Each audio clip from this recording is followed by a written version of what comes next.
صبر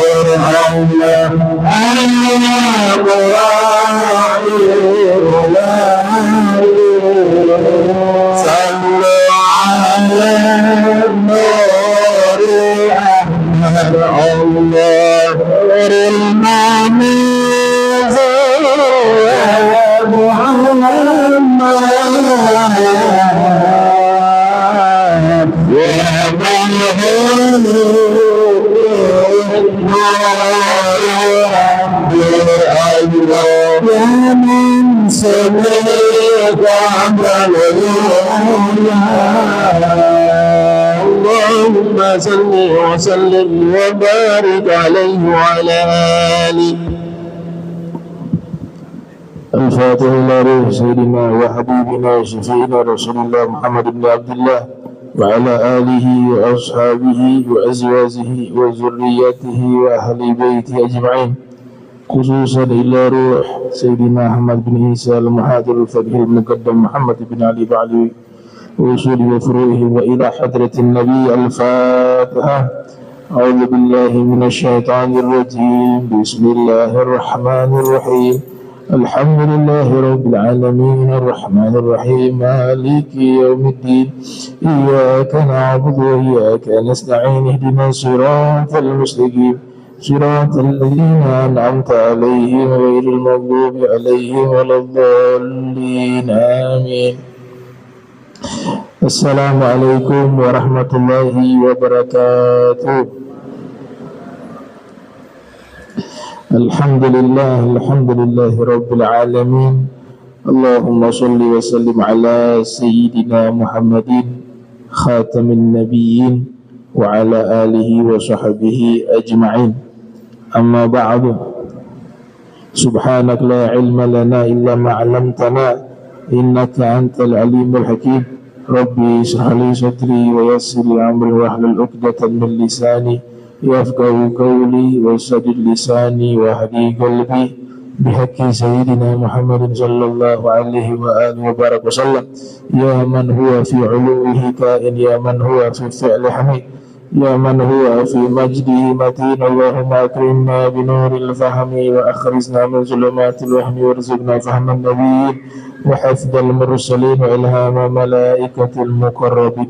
Rabbana zidna ilman wa fahma wa akramul akramin bihaqqi sayyidina Muhammadin khatamil anbiya'i wal mursalin ya rahman ya rahim. Wa sallallahu ala sayyidina Muhammadin wa ala alihi wa sahbihi wa barak wa sallam walhamdulillahi rabbil alamin.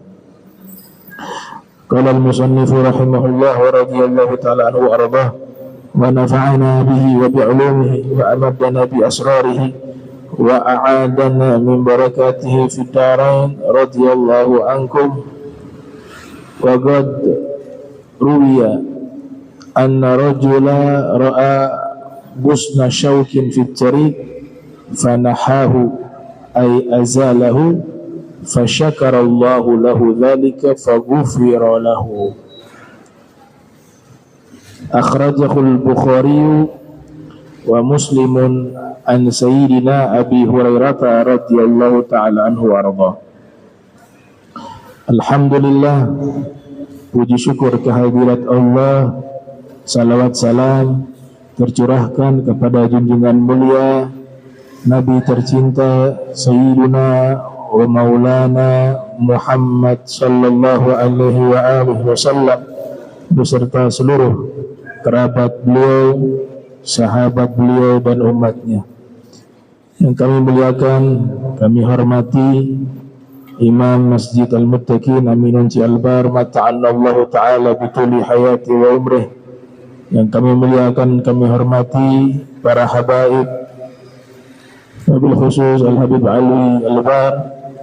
Yang kami muliakan, kami hormati para sesepuh, hadirin hadirat yang insya Allah dirahmati Allah subhanahu wa ta'ala.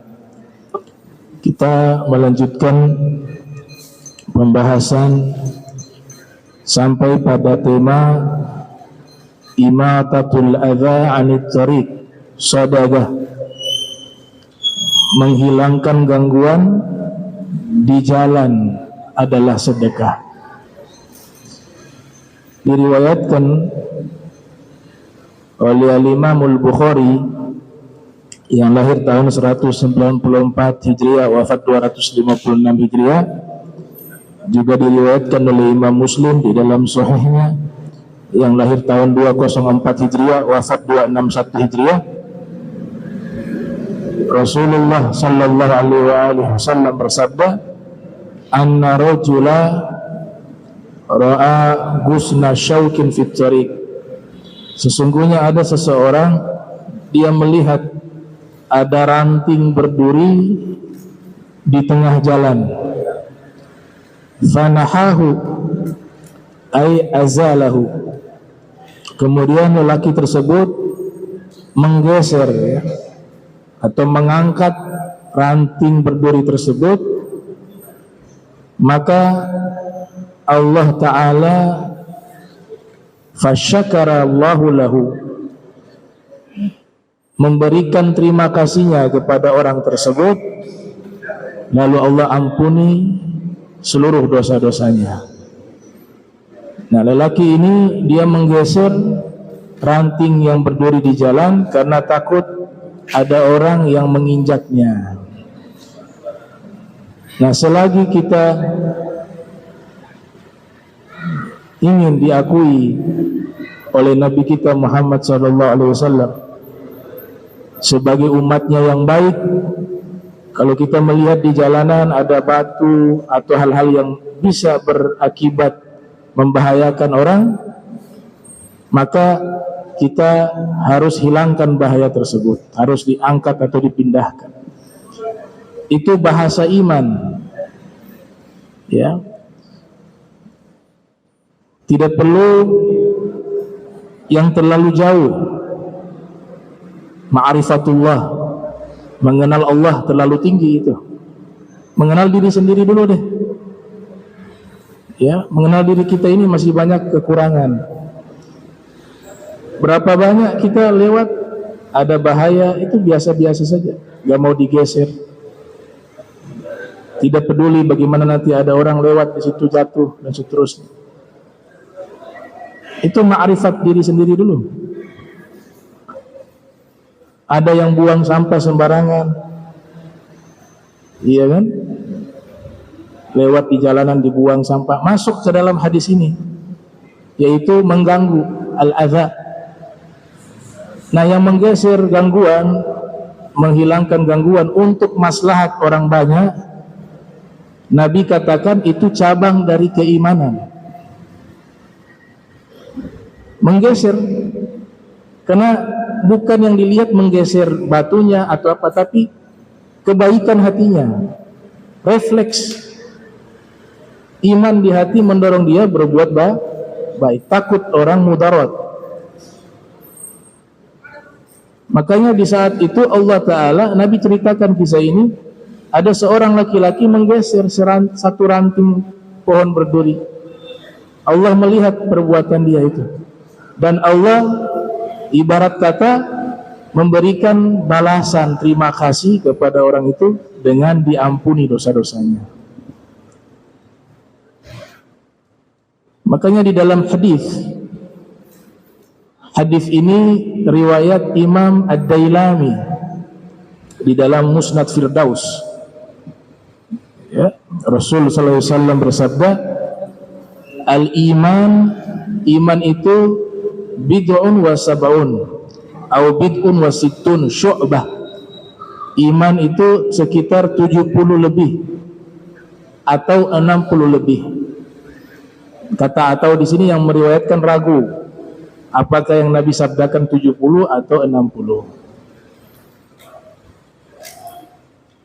Fa afdaluha wa fi riwayah fa a'laha, yang paling afdal, paling tertingginya iman, qaulu la ilaha illallah, mengucapkan la ilaha illallah. Wa adnaha imatatul adza 'anit thariq, dan yang paling rendahnya menghilangkan bahaya di jalanan. Wal haya'u syu'batun minal iman, dan sifat malu cabang dari keimanan.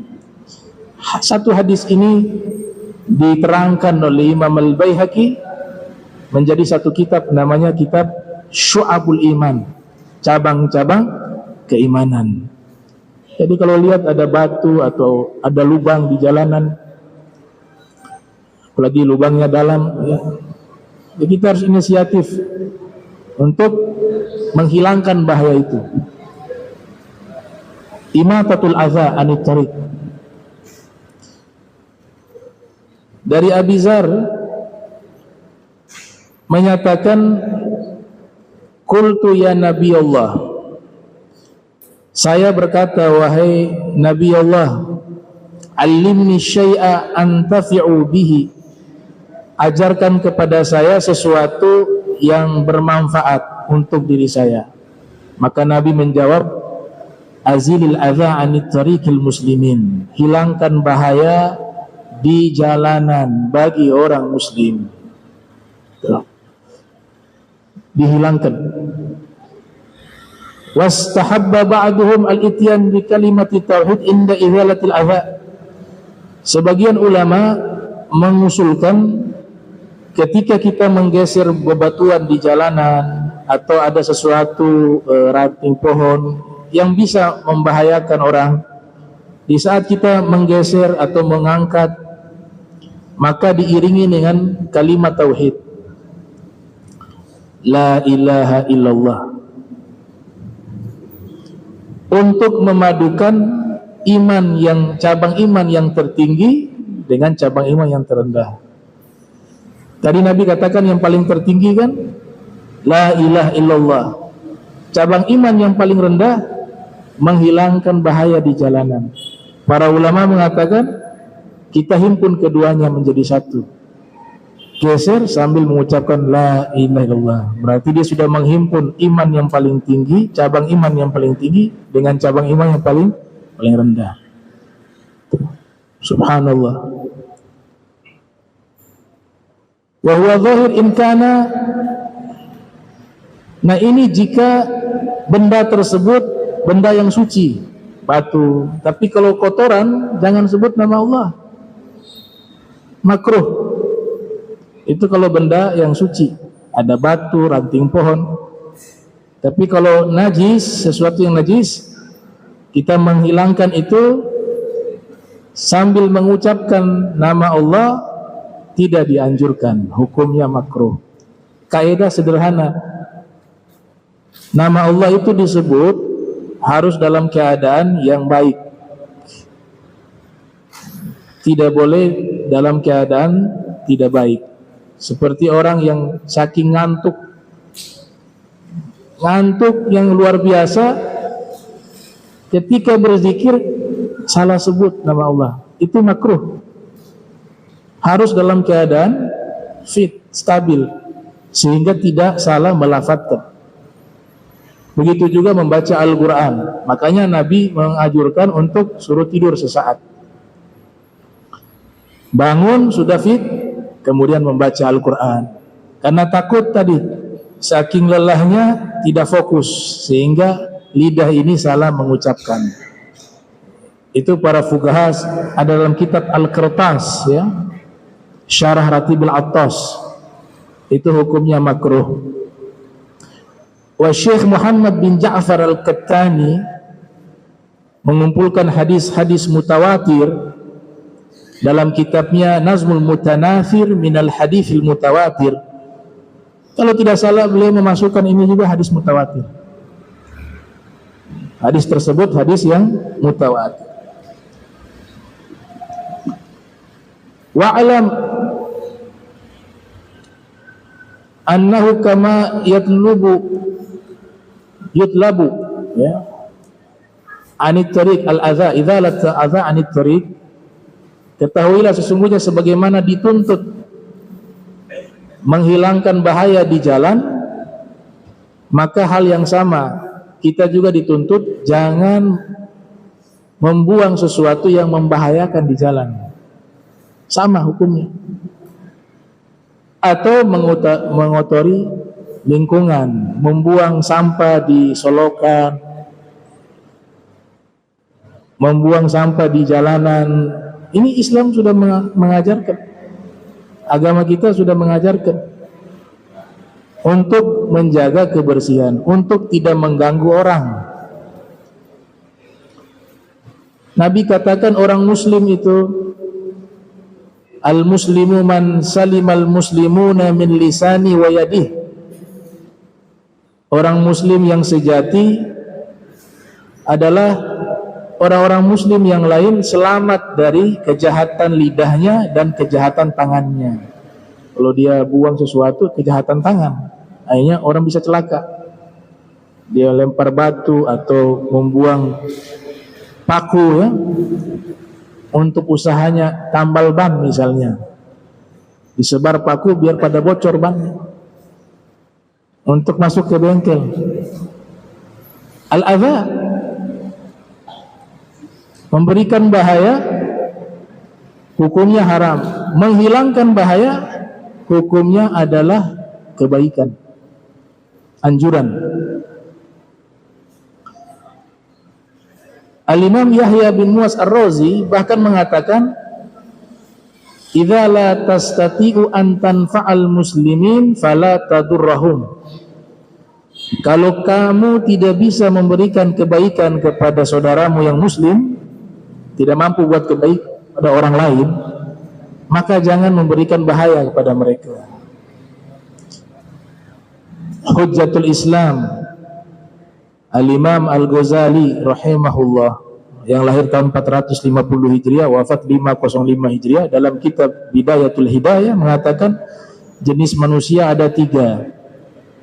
Ada yang pertama, kal malaikah. Manusia ini seperti malaikat. Kita lihat perilakunya, gak ada yang tidak semuanya baik, tidak ada yang buruk. Kehadiran dia membawa kebaikan. Kata Imam Ghazali, ini seperti malaikat. Nah, manusia-manusia semacam ini adalah manusia-manusia yang dicintai oleh Allah. Jenis manusia kedua, kaljidar, seperti benda mati, seperti dinding. Tidak memberikan bahaya, juga tidak memberikan manfaat. Tapi yang celaka yang jenis ketiga, kasibai, seperti hewan buas. Adanya dia selalu memberikan masalah, memberikan bahaya, mudarat kepada kaum muslimin, kepada manusia. Maka yang ketiga ini adalah, kata Imam Ghazali, adalah jenis manusia yang celaka. Surga tempat yang suci, surga tempat yang baik, hanya dimasuki oleh orang yang suci dan orang yang baik.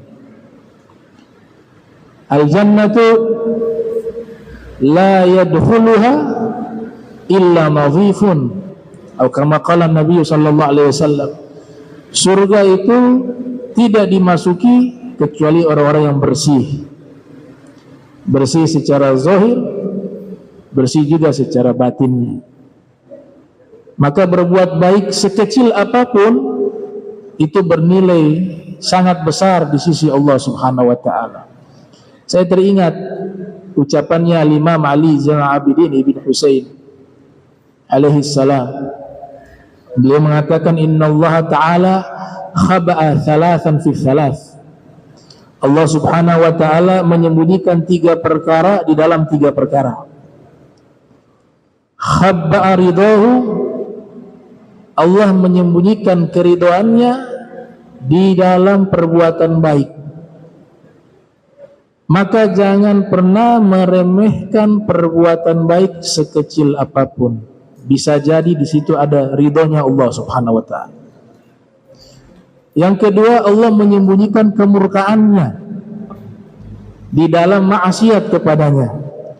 Maka jangan pernah meremehkan maksiat sekecil apapun. Bisa jadi di situ ada kemurkaan Allah. Dan Allah menyembunyikan wali-walinya, kekasih-kekasihnya di tengah-tengah manusia. Maka jangan pernah meremehkan seorang pun. Bisa jadi dia itu kekasih Allah. Itu nasihat dari Al-Imam Ali Zainal Abidin. Dosa yang paling besar menurut Al-Imam Ali ibn Abi Thalib karramallahu wajha wa alaihi salam, kata Sayyidina Ali, dosa yang paling besar dari semua dosa yang ada, asyaddu dzunub, kata beliau, adalah orang yang melakukan perbuatan dosa namun dia meremehkan perbuatan dosa tersebut. Nah, dosa kecil aja, apa-apa. Ya, hanya tinggalkan sholat saja, gak masalah. Kata Sayyidina Ali, ini dosa paling besar. Kenapa? Karena sudah melanggar aturan Allah, dan di saat itu juga dia meremehkan perbuatan dosa itu. Asyaddu dzunub ma istakhaffa bihi sahibuh. Dalam satu riwayat, biha. Dosa yang paling besar adalah pelaku dosa itu meremehkan perbuatan dosa itu. Itu dosa paling besar. Makanya di kalangan para sufi, mereka mengatakan, la tanzur, jangan kalian melihat kepada dosa kecilnya. Jangan kalian melihat kepada dosa kecilnya, tapi lihatlah kepada siapa kalian bermaksiat. Jangan lihat. Artinya, jangan sampai kita melakukan satu perbuatan dosa, kita menganggap remeh, ini dosa kecil, tidak apa-apa, yang menggampangkan perbuatan dosa. Kita manusia tidak bisa lepas dari dosa. Kita sudah berusaha, terpeleset lagi. Penting di sini adalah an-nadamah, taubah. Ketika terpeleset, sesali, bukan dibanggakan, bukan diistiqomahkan.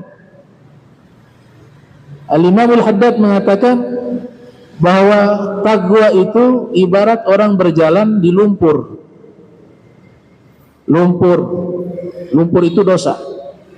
Dia sudah berusaha melewati jalanan yang berlumpur dengan pakaian putih, tetap ada lumpur yang mengenai dirinya. Nah, lumpur yang kena ke pakaiannya itu bisa dibersihkan dengan air, yaitu taubat kepada Allah. Jangan sampai kena lumpur sedikit, putus asa, aduh sudah kotor, saya jatuhkan badan saya di lumpur biar kotor sekaligus. Nah, ini salah, ini namanya orang putus asa.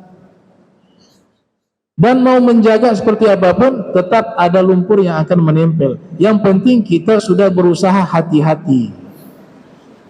Kita sudah berusaha. Jadi dosa paling besar menurut Sayyidina Ali, dosa yang dilakukan oleh pelaku dosa, dan dia menganggap dosa itu dosa yang ringan. Dia menganggap remeh perbuatan dosa tersebut.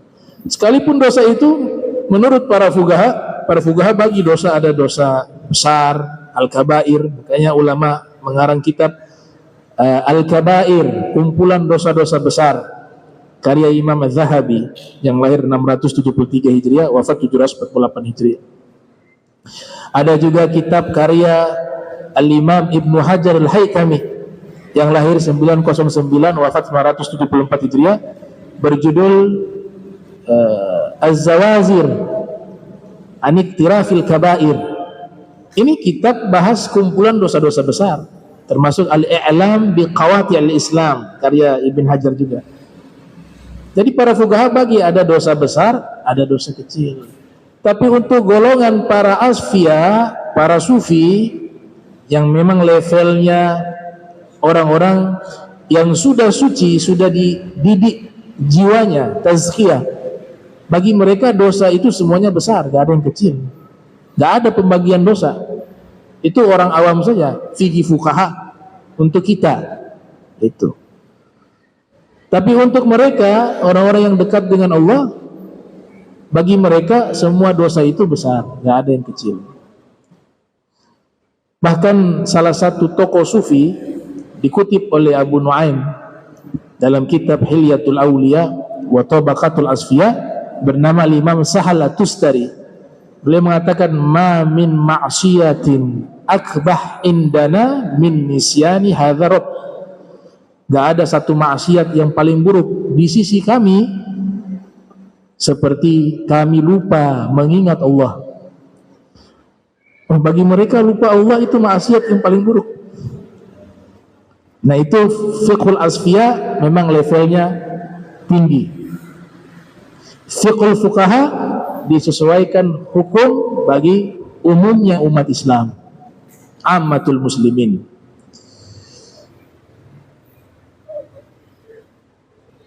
Kemudian di sini dinyatakan bisyarah li Sayyidina A'is bin Amrin, ya, dikisahkan ada sahabat namanya A'is bin Amrin. Imam Baihaqi meriwayatkan bahwa ada seseorang bermimpi, dia melihat ada orang mengatakan, berikanlah kabar gembira kepada A'is bin Amrin bahwa dia mendapatkan surga. Jadi ada satu sahabat mimpi,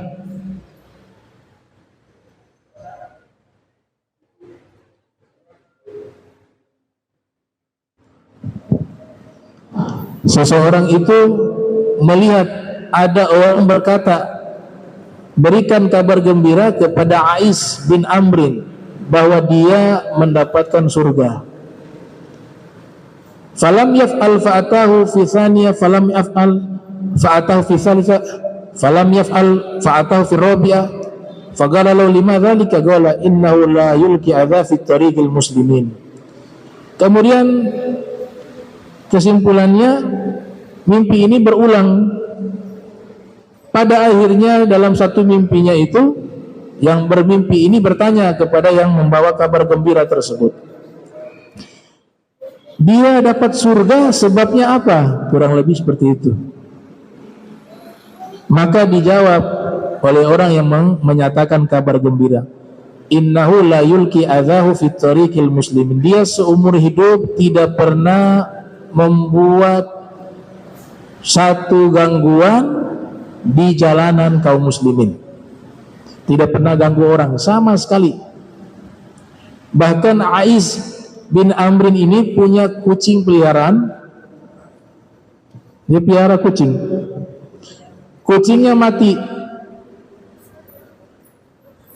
Dia tidak mau kubur di luar. Kuburnya dalam rumah. Ditanya sama keluarganya, kenapa? Kalau saya kubur di luar, saya takut nanti mengganggu orang. Mungkin ada bau busuknya dan seterusnya. Jadi saya kubur di dalam rumah. Sampai seperti itu perhatiannya kepada tidak sampai mengganggu orang-orang muslim lainnya.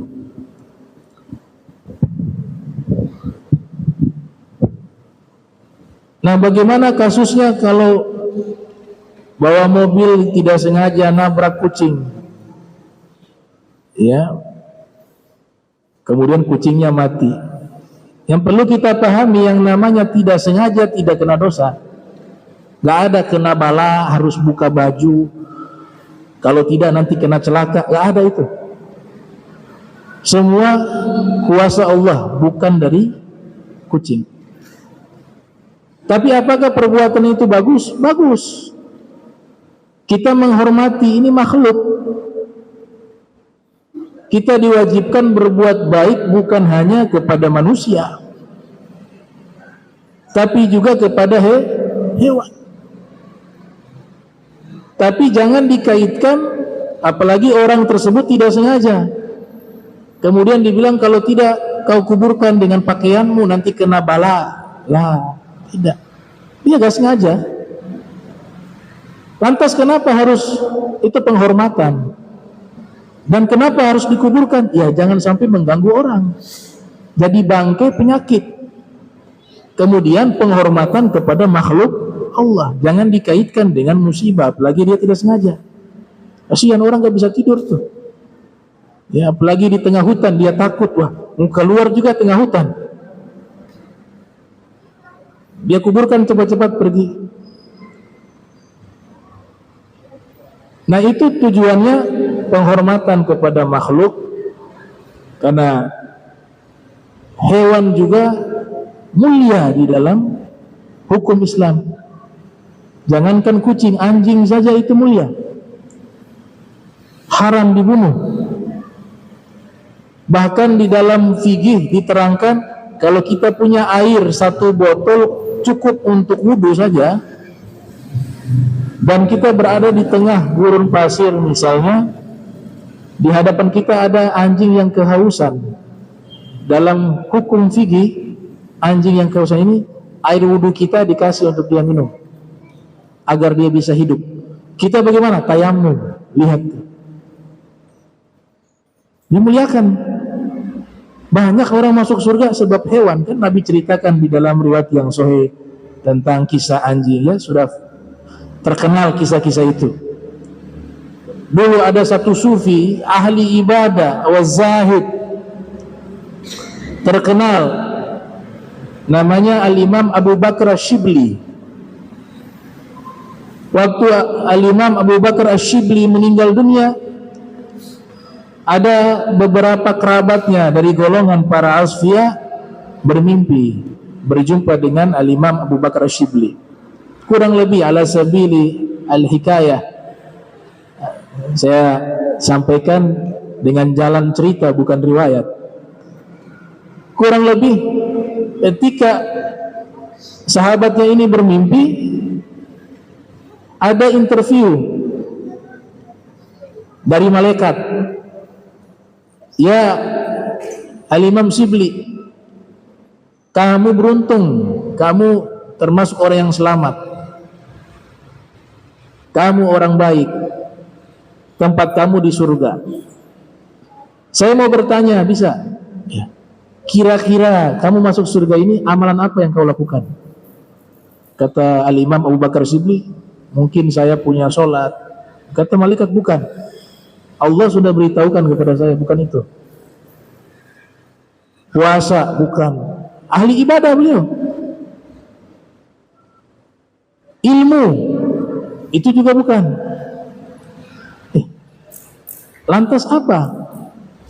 Kata Al-Imam Abu Bakar Shibli, maka malaikat mengatakan, kamu ingat tidak dulu kamu keluar dari rumah tengah malam, cuaca sedang hujan, kemudian sangat dingin cuaca pada waktu itu, kamu lewat di satu jalanan, ada anak kucing kedinginan. Di saat itu kamu kasihan kepada anak kucing tersebut, kamu ambil itu anak kucing, kau masukkan di lengan bajumu, kemudian kamu hangatkan dia.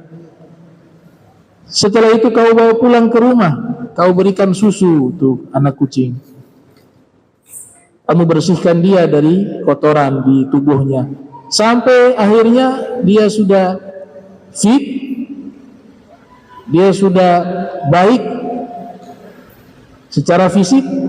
Setelah itu kamu pergi keluar, kamu cari induknya, akhirnya ketemu, kau lepaskan dia dengan induknya. Kata malaikat, sebab itulah Allah memasukkan kamu ke surga. Bukan berarti kita tinggalkan sholat, puasa. Kita kan nggak tahu yang mana tadi ridho Allah itu di mana. Yang pasti yang namanya wajib harus dilakukan. Itu haknya Allah. Maka ada satu hadis, ini hadis mencakup masalah akidah. Satu hadis pendek, tapi semua aspek masuk. Masalah akidah masuk, ibadah masuk, muamalah masuk, akhlak masuk, semuanya. Masalah sosial masuk. Hadis ad-dinu nasihah, agama adalah nasihat. Qulna, kami berkata, liman, nasihat untuk siapa wahai Rasul? Rasul mengatakan, yang pertama lillah. An-nasihat maknanya menurut Imam Ibnu Daqiq Al-Aid adalah jumlatul khair, kumpulan kebaikan. Kalimatun jami'atun ma'anaha iradah jumlatul khair. Jadi semua kebaikan namanya nasihat. Bagaimana berbuat baik kepada Allah? An-nasihah lillah. Allah tidak butuh kebaikannya makhluk. Allah gak butuh apa-apa kepada makhluk. Kita yang butuh kepada Allah, bukan Allah butuh kepada kita. Cuma bahasa di sini artinya perbuatan itu kita wajib lakukan kepada Allah, kebaikannya kembali kepada kita. Kata Nabi, nasihat kepada Allah, berbuat baik kepada Allah, itu yang pertama. Agama adalah nasihat. Diterangkan oleh para muhadditsun. Yang pertama maksud berbuat baik kepada Allah, al-imanu bihi, percaya, beriman kepada Allah. Al-imanu bihi. Kemudian yang kedua, nafyu syirki, menghilangkan kesyirikan, kita sembah hanya kepada Allah. Wa isqala Luqmanu li ibnihi wa huwa ya'idhuhu ya bunayya la tusyrik billah inna syirka la dzulmul 'adzim. Itu Sayyidina Luqman di surat Al-Kahf, faman kana yarju liqa'a rabbih falyamal 'amalan shalihan wa la yusyrik bi ibadati rabbih ahada. Yang ketiga, taati seluruh perintahnya dan dilakukan dengan cinta, bukan karena terpaksa. Walaupun di fase awal terpaksa, tapi kita jangan berhenti di situ. Harus naik level, bahwa semua kewajiban ini kita nikmati, kita lakukan dengan senang hati, dengan cinta, mahabbah. Inilah yang namanya taqwa. Fattaqullaha mastata'tum wasma'u wa ati'u wa anfiqu khaira li anfusikum wa may yuqa syuha nafsihi fa ulaika humul muflihun. Beruntung orang-orang yang melakukan sesuatu taat karena cinta kepada Allah Subhanahu wa taala. Ini nasihat kepada Allah. Kemudian yang kedua, likitabih, kepada kitabnya Al-Quran. Bagaimana kita berbuat baik kepada Al-Quran? Yang pertama, percaya isi Al-Quran semuanya benar, jangan ragu. Zalikal kitabu la raiba fihi hudal lil muttaqin. Percaya. Rabbana qalu, ya, Rabbana amanna, wahai Allah kami beriman. Wa amanna bima unzila ilaina fi tafsir Baydawi, dan kami beriman dengan apa yang diturunkan kepada kami, Al-Quran. Kemudian bagaimana berbuat baik dengan Al-Quran? Al-Qurannya dibaca dengan tadabbur.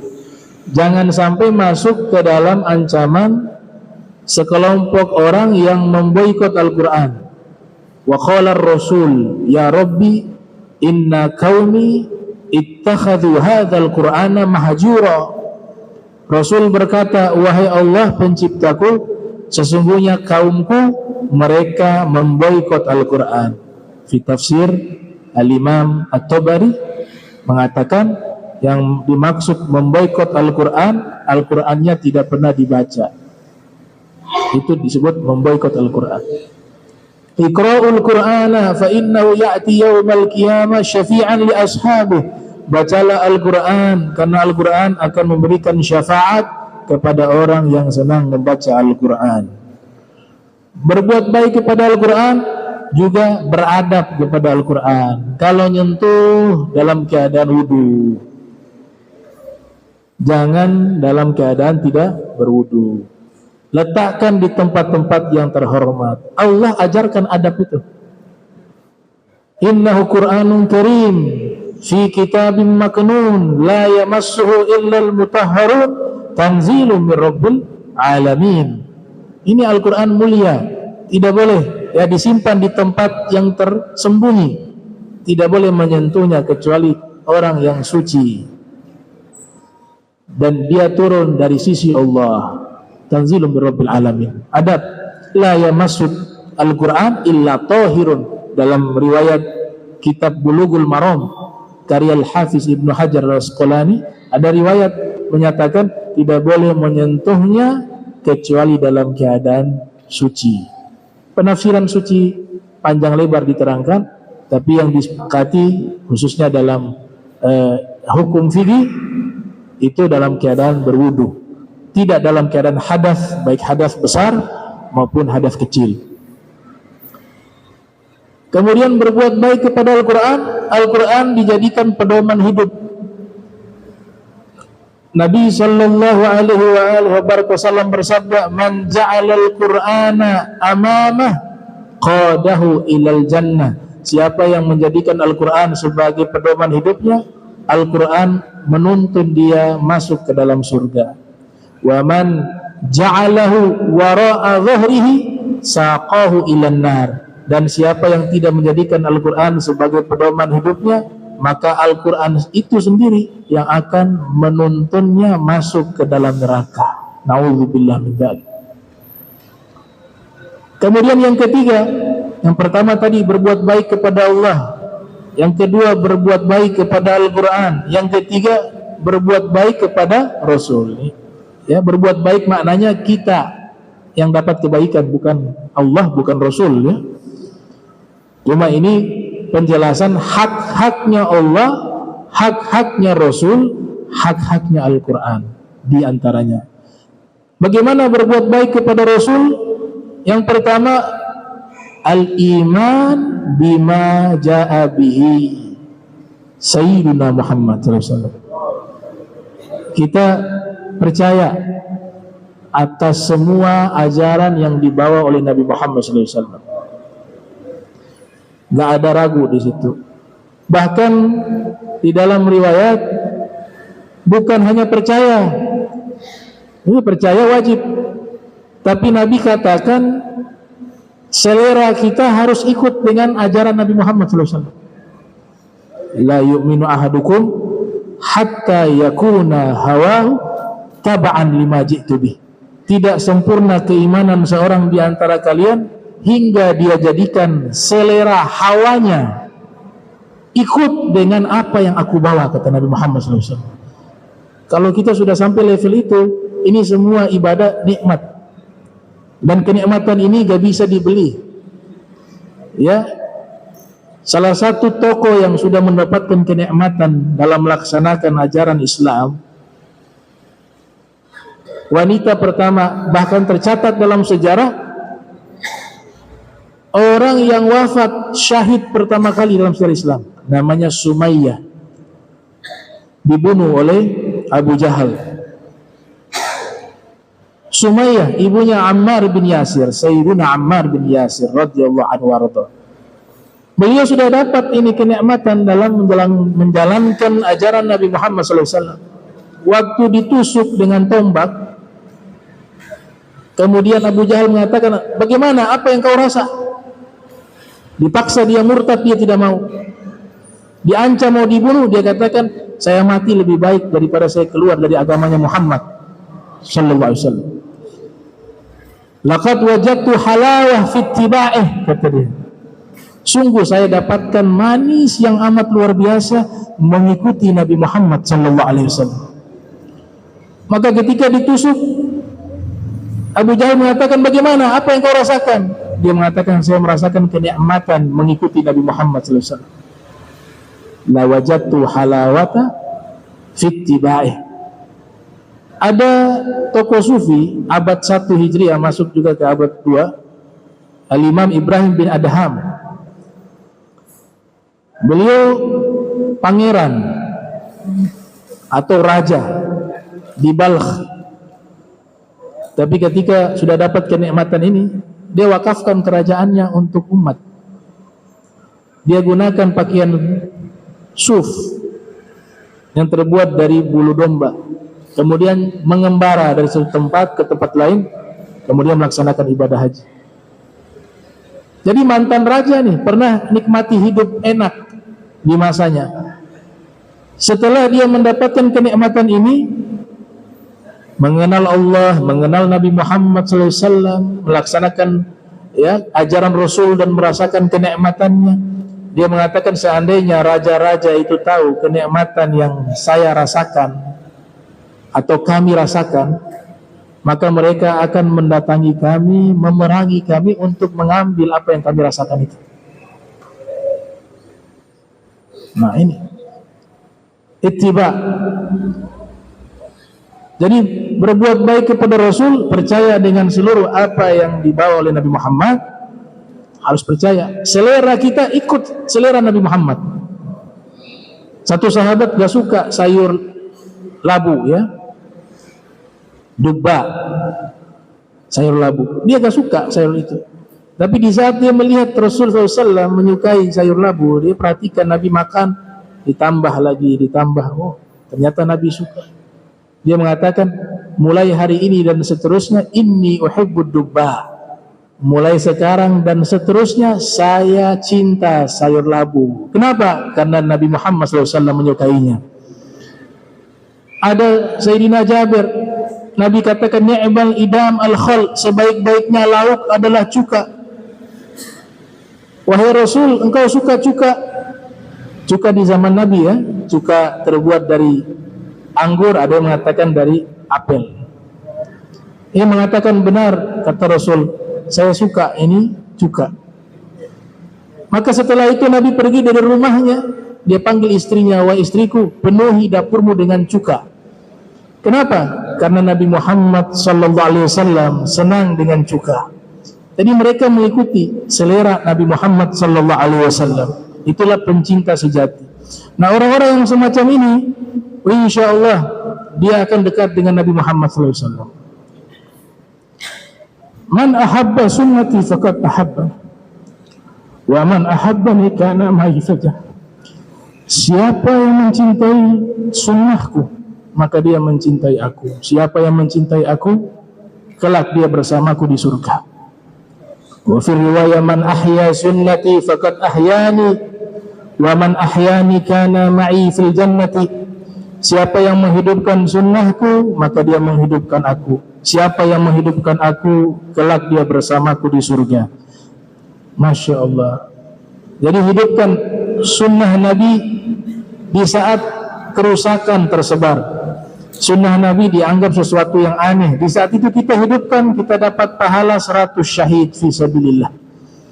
Man ahya sunnati inda fasadi ummati kana lahu ajru mi'ati syahid.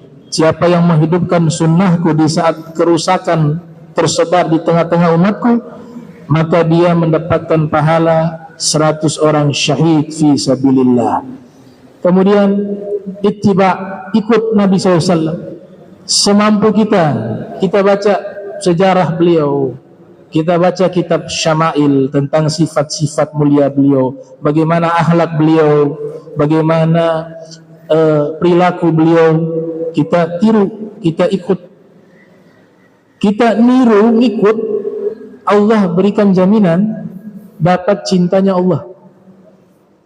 Qul in kuntum tuhibbunallaha fattabi'uni yuhibbukumullah.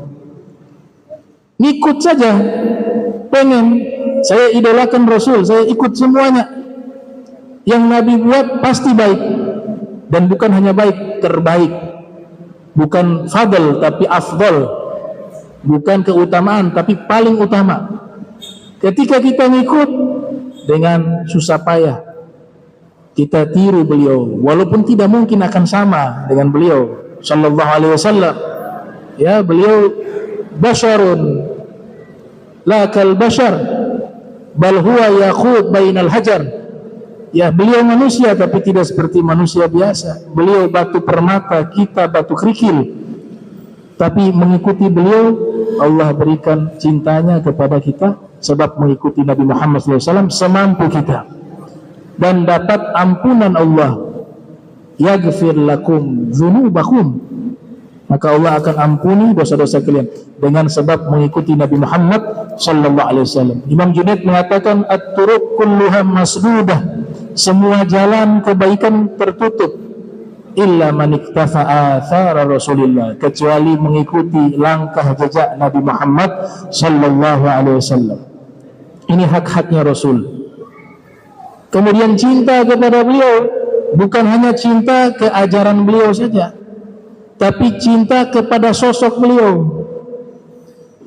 Kalau cinta kepada ajaran beliau tapi tidak cinta kepada sosok beliau, maka ada cacat di situ, naqsun. Dan Nabi selalu mengingatkan, iman kalian tidak sempurna kecuali kalian mencintai aku melebihi segala sesuatu, melebihi orang tua, anak, seluruh manusia. Berarti yang Nabi memberikan pesan cinta kepada figur beliau.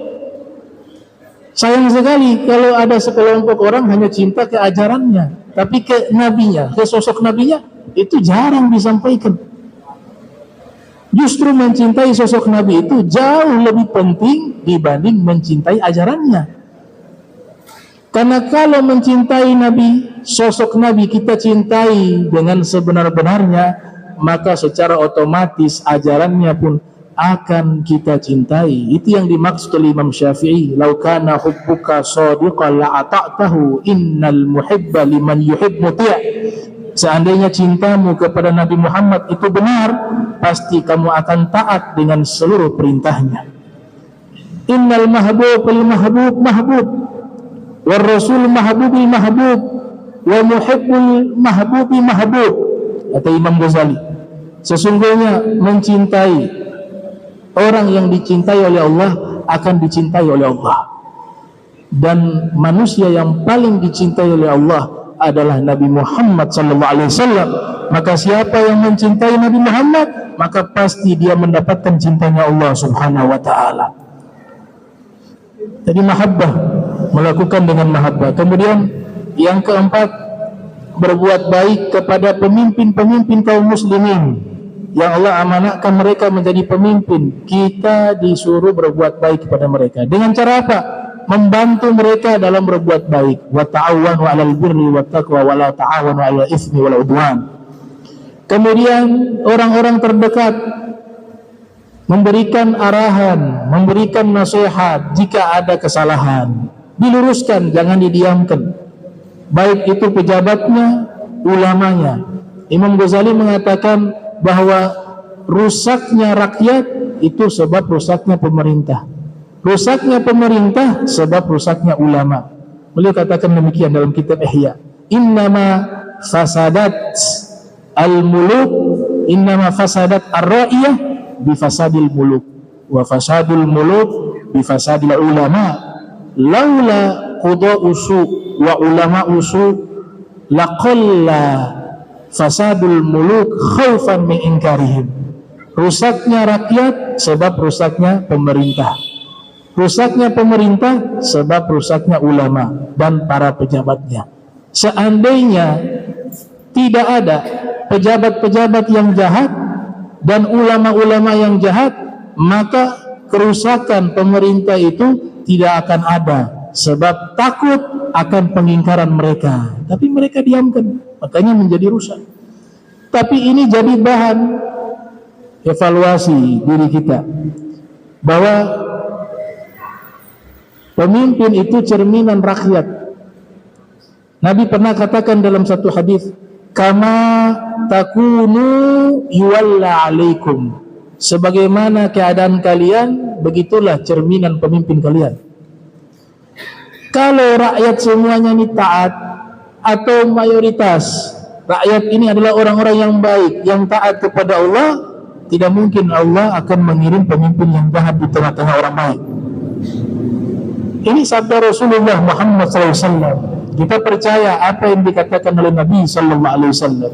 Kama takunu yuwalla alaikum. Sebagaimana keadaan kalian rakyat, maka seperti itulah Allah mengirimkan pemimpin kepada kalian. Dan yang terakhir, yaitu berbuat baik kepada sesama kaum muslimin, yaitu dengan menolong mereka. Man naffasa musliman kurbatan min kurabid dunya, naffasallahu anhu kurbatan min kurabil akhirat. Siapa yang menolong seorang muslim yang menghadapi kesulitan, maka Allah akan tolong dia di kesulitan yang ada di hari kiamat. Man masya fi qada'i hajati akhi kana khairan lahu min i'tikaf 10 sinin. Min i'tikaf 10 sinin. Siapa yang berjalan untuk menolong saudaranya yang susah, maka baginya pahala lebih baik dari i'tikaf di masjid selama 10 tahun. Wa hakadha ad-dinun nasihah. Agama adalah nasihat kebaikan. Wa insyaallah kita lanjutkan pembahasan di pertemuan berikut, masih membahas tentang hadis yang berkaitan tentang salat duha. Di pertemuan berikut kita bahas fadlu salat duha, keutamaan salat duha. Wa insyaallah mudah-mudahan Allah berikan kita istiqamah fi ta'ah wal ibadah, dipanjangkan umur kita, sehat wal afiah, diwafatkan dalam keadaan husnul khatimah setelah panjang umur dan sehat dan afiat. Amin ya rabbal alamin. Bismillahirrahmanirrahim. Alhamdulillahirabbil alamin. Allahumma shalli wa sallim wa barik ala sayyidina Muhammadin afdalil hadaib وعلى ختمه أمير المؤمنين علي بن أبي طالب وعلى سبتي الحسن والحسين وأمهما البتول زهراء ذوي المفاخر والمناكب صلاة وسلاما دائما أبدا سرمدا لا يحسن وحاسب. وأسألك اللهم بجاه لديك أن تنزل لنا العطايا والمواهب وأن تصرف عنا جميع البلايا والمصائب وأن تلحقنا بهم يا الله يا ربنا في أعلى المراتب. اللهم انصر إخواننا المسلمين في فلسطين، اللهم انصر إخواننا المسلمين في فلسطين، اللهم قوي جنودهم يا رب العالمين، اللهم اشف مرضاهم وقوي عاجزيهم، اللهم أعنهم على بلائهم وحول عليهم يا رب العالمين. اللهم عليك باليهود الظالمين والصهاينة الغاصبين، اللهم أحصيهم عددا واقتلهم بددا ولا تغادر منهم أحدا. اللهم أرنا فيهم عجائب قدرتك واجعلهم عبرة لغيرهم يا رب العالمين. وصلى الله على سيدنا محمد وعلى آله وصحبه وبارك وسلم. وإلى حضرة النبي الفاتحة. أعوذ بالله من الشيطان الرجيم. بسم الله الرحمن الرحيم. الحمد لله رب العالمين الرحمن الرحيم مالك يوم الدين إياك نعبد وإياك نستعين. سبحانك اللهم تحيات فيها سلام وهدى والحمد لله رب العالمين والعفو منكم والسلام عليكم ورحمة الله وبركاته.